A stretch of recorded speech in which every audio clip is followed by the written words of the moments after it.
Let's see if this does anything. You have me now? Are you kidding me? That was a brilliant, amazing rant. It was brilliant. Absolutely brilliant.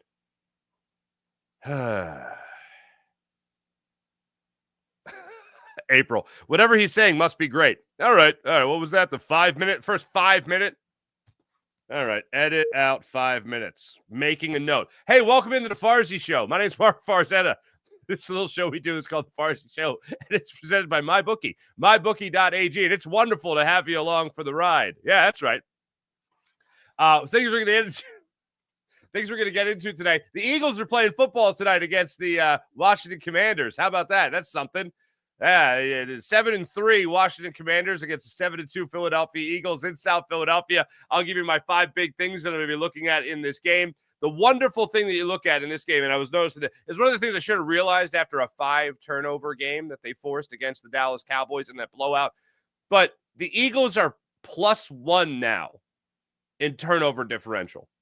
They are +1 now in turnover differential. It's been a minute, and it's a long time coming. When you go through all the turnovers that you saw from Jalen Hurts in that rough stretch, 2 turnovers, of course, in this game against the Dallas Cowboys. The Washington Commanders coming to this game +6 in the turnover battle. I don't think Jalen Hurts is all of a sudden going to start backsliding into a huge turnover machine. However, if there's a pretty decent defense that he's going to face that does at least make you raise your eyebrows, it is this one. And that I understand. Marshawn Lattimore not playing in this game, still dealing with the hamstring injury. But there's some other guys out there that really want to take that football away from the Philadelphia Eagles. We'll get into that. We'll get into the game Saquon Barkley should have in this one. We'll get into Jalen Hurts and his receiving core. If they do stack the box and really try to do everything they can to stop Saquon Barkley and try to make Jalen Hurts beat you, well, he's got guys that can certainly beat you, and A.J. Brown is one of them. Jaden Daniels has taken the league by storm. Everyone's saying all the nice things you could possibly say about Jaden Daniels and the type of leader he is, how he's playing like a veteran. I referenced yesterday that Zach Ertz went on and on about how this guy is just not a rookie anymore. He wasn't a rookie after his first 2 games because it was so clear that he was NFL ready. So we'll get into that conversation. And I know it's a football Thursday, and I'm excited that it's a football Thursday. And I'm excited that the Eagles are going to win tonight.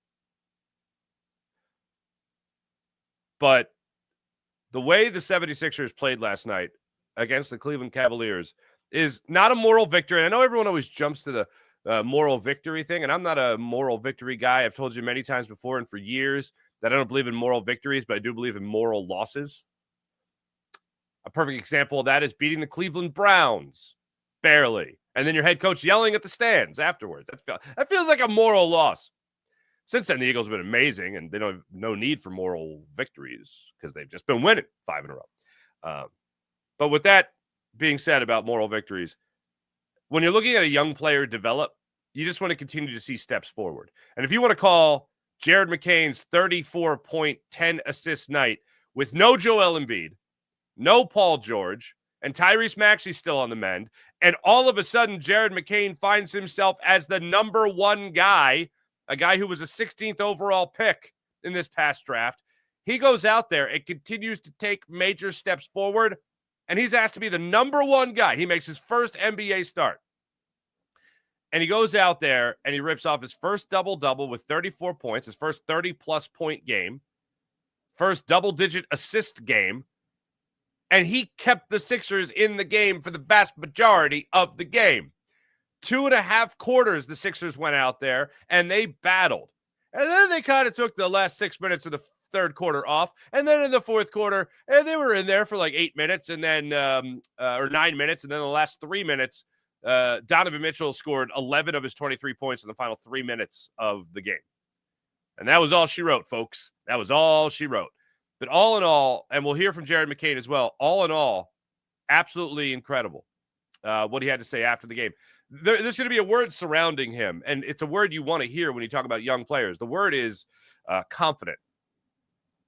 And he does not lack any ounce of confidence. Sometimes not exactly in the best of scenarios. Maybe a little humble pie, I guess. Maybe a little humility would serve him. And for the most part, I'd rather have an overly confident young player than a timid young player, because I'd rather him default to, I can still do this, as opposed to, should I do this? You know what I mean? And Jared McCain, he's a dude. I said it yesterday after just watching him play in battle against the New York Knicks, and I'm saying it again. He went up against the team that's playing the best in the NBA right now, 13-0 Cleveland Cavaliers. And he helped lead the Sixers in a battle of almost all they could handle until it wasn't enough. But it was a battle, and it was a fun game to watch. Reggie Jackson went off at one point, which was insane. Kyle Lowry still very much struggling. Caleb Martin had himself a good game. Kelly Oubre with some timely buckets. In all, 5 76ers finished in double figures in scoring. You love to see it. Oh, and how about this? This is a couple of days old. I didn't play this on the show, but I think this is from the Eagles television network, or Eagles website, whatever, eagles.com. And I saw it actually posted by our friends at Parks Casino.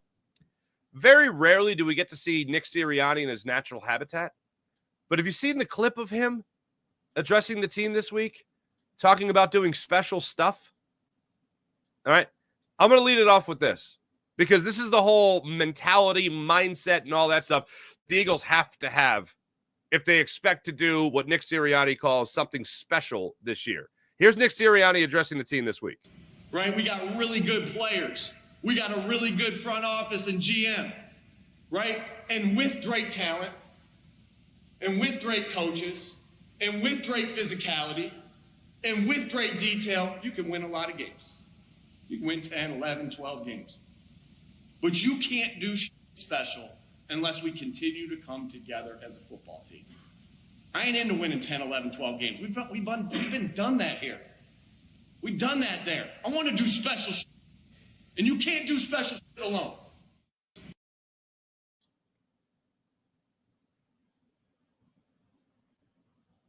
Is that the same guy? Is that Nick Sirianni? That's Nick Sirianni, Eagles head coach. This goes way back for me to the introductory press conference, and we all remember it. I'm not going to go too into detail, but I just remember thinking, this guy's going to stand in the locker room. This guy's going to stand on the sidelines. This guy's going to go onto the field during a timeout and get into a huddle, and this guy's going to inspire confidence. What are we doing here?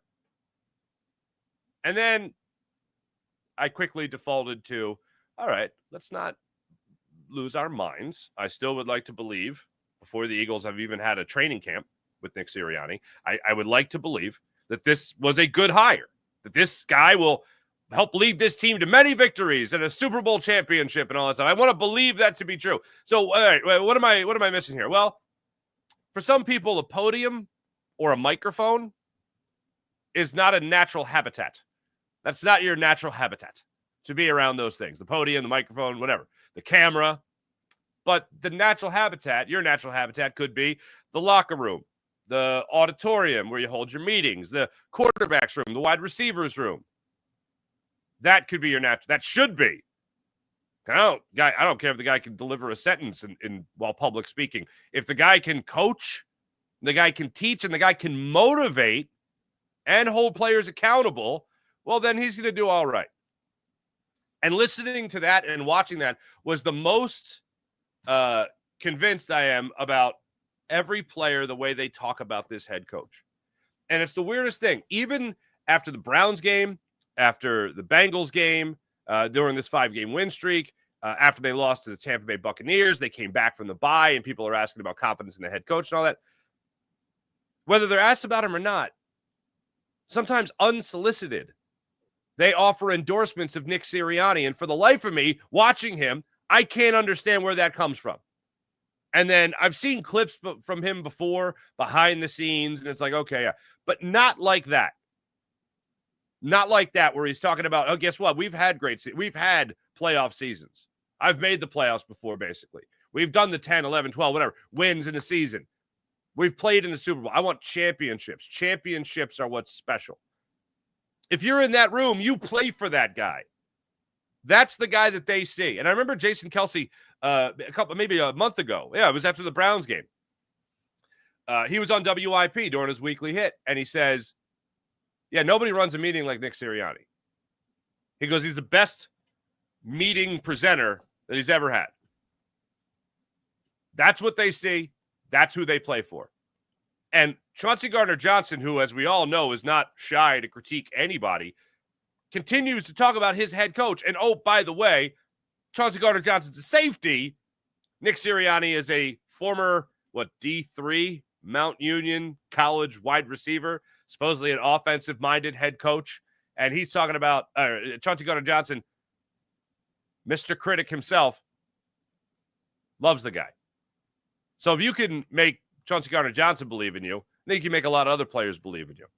Obviously, Brandon Graham and other veterans here that have been here for a long time, and Lane Johnson feeling like he has that open door policy with his head coach to go in there and say, like, hey, we got Saquon Barkley. Maybe we should use Saquon Barkley. Jalen Hurts coming back from the bye week, unsolicited, talking about how he and Nick got on the same page, hitting the reset button and all that. I remember at the time saying, in no way am I comparing already Jalen Hurts and Allen Iverson or Nick Sirianni to Larry Brown as far as coaching. But when it came to personalities and differences, if those two guys could find a way to later in life say, I love you, then I'm not too concerned about Jalen Hurts and Nick Sirianni just figuring it out. But watching that guy behind the scenes, that's the guy that these guys play for. And hopefully they do the same thing coming up tonight at 8:15 in South Philadelphia. 7-3 Washington Commanders and the first place 7-2 Philadelphia Eagles. Couple of things I'm going to be looking at in this game. 5 big things in particular. Number one, let's just get this out of the way. Jaden Daniels. Holy Stromboli, this kid. He is having one hell of a year. He's on pace for 3,600 yards. He's at 9-2 right now when it comes to touchdowns to interceptions. Pocket mobility, top-notch. Awareness, top-notch. Doesn't light up the stat sheet necessarily when it comes to those touchdowns, but mobile, can run, extend plays, and talk about guys that never look like they're too small for the moment. He never looks like he is too small for the moment.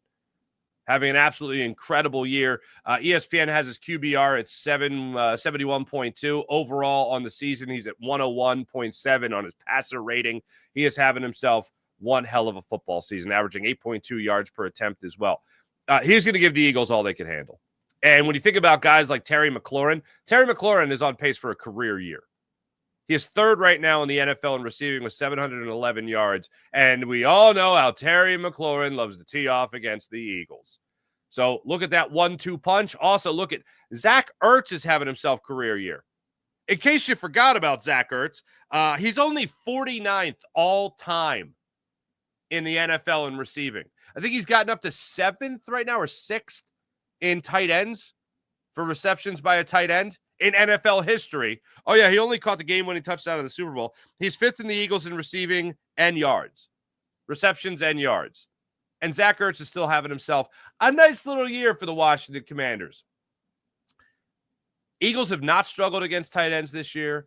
There was one game, Mike Gesicki there against the Bengals, where he kind of lit it up. Eagles were fine against Ferguson last week against the Cowboys. Tight ends haven't been a big problem for the Eagles this year. It's been in the past, not so much this year.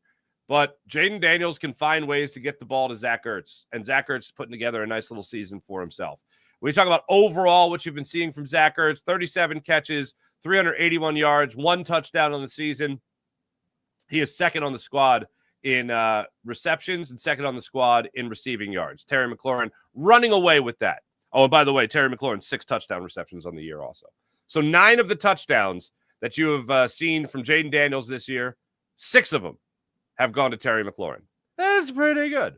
He's having himself a nice year. So, hey, Chauncey Gardner-Johnson, Quenyon Mitchell, Cooper DeJean, Darius Slay, all yous guys, continue the amazing year that you've been having.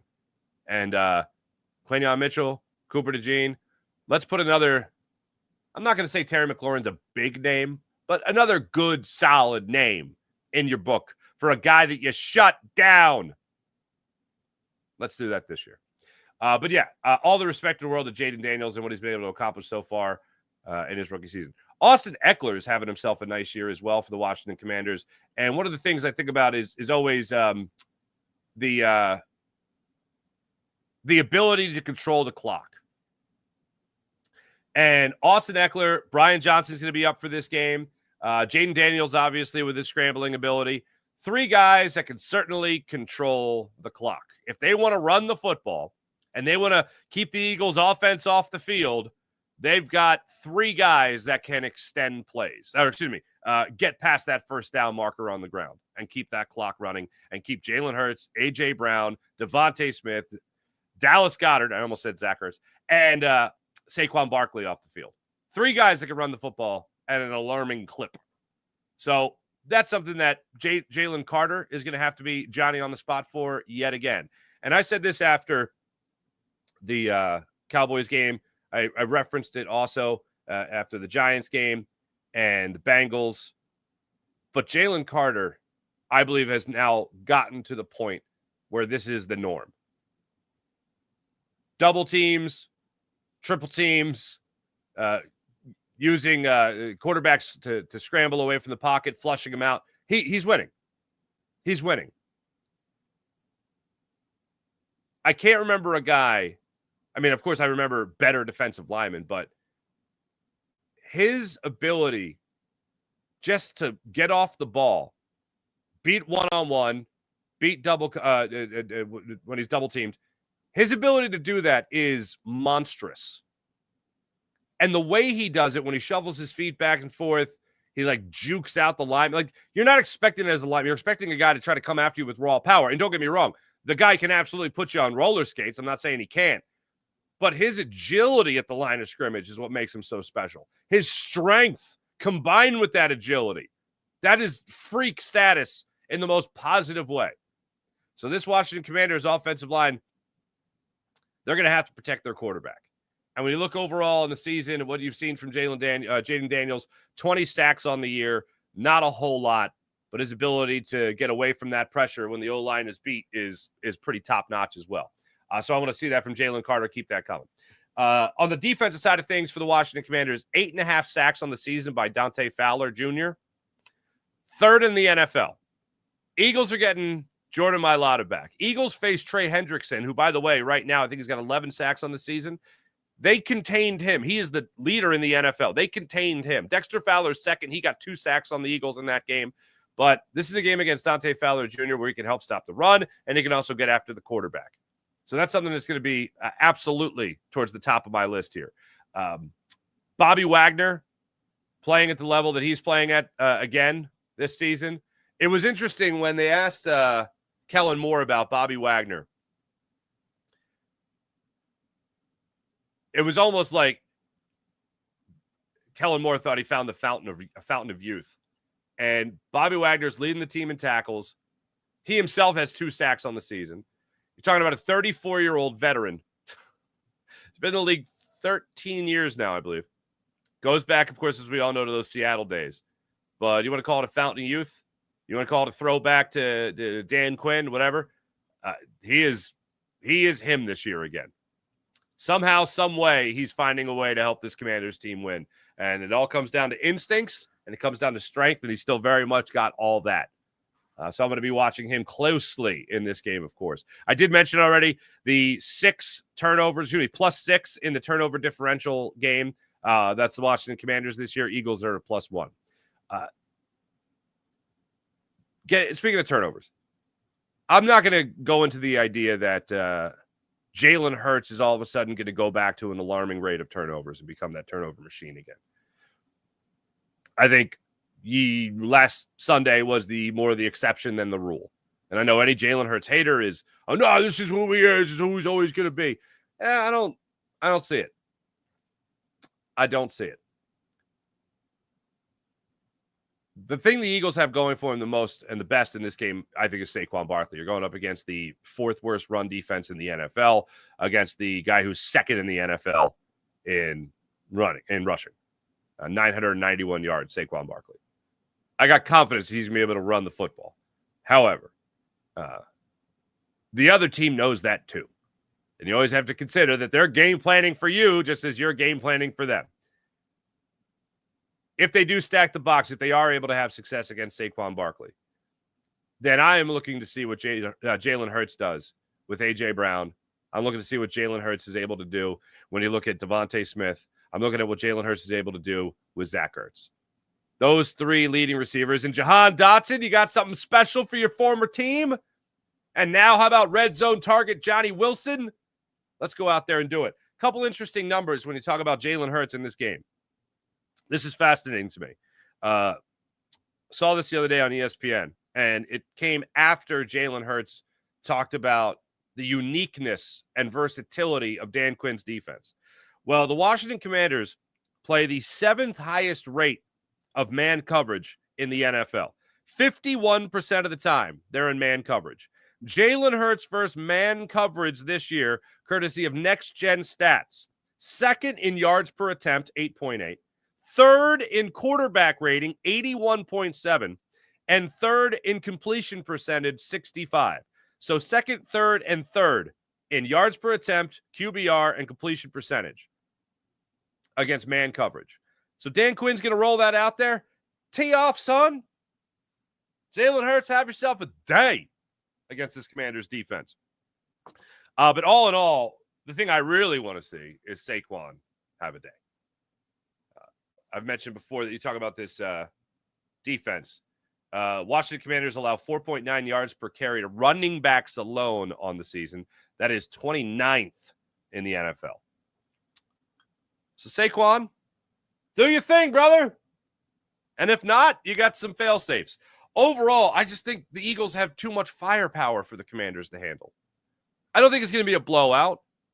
I don't think this is going to be an easy victory for the Eagles. I will say again, after the short rest and being on the road and coming home, I think the Commanders have the advantage as far as that goes.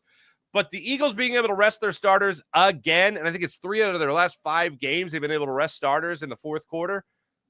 There literally could be no better scenario for them to go into Thursday night than the scenario that they're in right now. 15 touches for Saquon last week and a fourth quarter vacation in Dallas. So that's what I'll be looking at in this game. To recap, Jaden Daniels, Austin Eckler. Last week, he only had 13 attempts with 44 yards against the Steelers. Dante Fowler, Bobby Wagner, Saquon going off, Jalen Hurts and his receivers.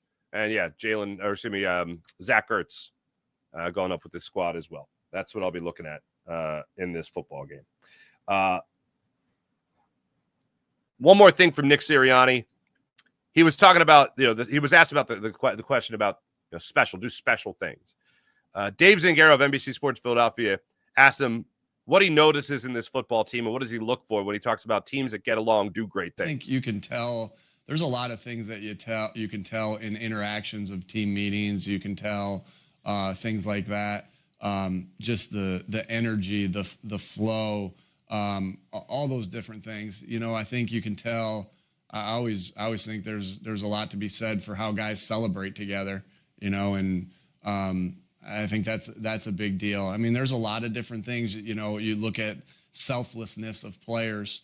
How are guys, I think about Devontae Smith and how he blocks without the football, because, and when he's not getting the football, how he's, trying to change the game without it. And you think about the hustle and the guys selling out for each other. Like there is a lot. I don't think there's a handbook for that either. There's a lot of things I look for on that, how they're, as far as that goes, but those are some of the things. I like the guy that speaks to the team better. Real quick, before I get to the chat check, I wanted to let you hear this. Now, the visual's terrible because I cropped it and it's terrible. But anyway, speaking of the Sixers, or let's get into the Sixers real quick. Jared McCain goes off 34 points, 10 assists last night in the loss to the Cleveland Cavaliers, 114-106. After the game, Jared McCain was asked about his confidence, and I think he worded this perfectly. This is more of an audio thing than it is a visual thing. Well, no matter what it is. You'd be lying if you think I believe that there's 15 guys better than me. to have that confidence, you have to go in the NBA and be, I think, I'm the best player on the court. Anytime I step on the court, even if it's Donovan Mitchell, I got to believe I'm the best player, because there's no way I'm going to play well if I don't. So in this draft, I was definitely got my eye on people who I want to play, and just always play with a chip on my shoulder no matter what. I think that's the best possible way for you to put that when you're talking about confidence. Hey, PHL Sports Nation, Philadelphia Sports Nation, enhancing your Philadelphia sports fan experience across all social media and blogs. That's PHLSportsNation.com. April, what's going on? Brian, what's popping? Godfrey, hello. Birdseed, football and coffee in the morning. There you go. April, as long as the players have faith in him and Nick Sirianni, it's what matters. But people are still allowed to be suspect on his play calling. I concur. No Lattimore, Sean Kilrain. Yes, that is correct. Hamstring issue. Farzi can't bench the bar. Nice to see you. Farzi, thanks to the Titans will win the World Series. Hell yeah. JB, good morning. Sean Gillespie, what's popping? Can't believe Zach Ertz is still good. Amazing, man. Right? How about that? Buddy Christ. Good morning to you. And thank you again for my notes on how my audio was off to start the show. Folks, guess what? Oh, Prolific, what's going on? Folks, more of me on Fox 29 coming up at 7:45. I got to get rolling. There will be a show tomorrow, of course. I'll be off the rest of the day, but there will be a show tomorrow. Don't miss me with Seth Joyner and Derek Gunn on Seth Joyner Show YouTube channel, where we have your pre- and post-game needs tonight for Eagles Commanders. Eagles win the game tonight, 31-27. See you guys tomorrow morning. Have a wonderful rest of your day.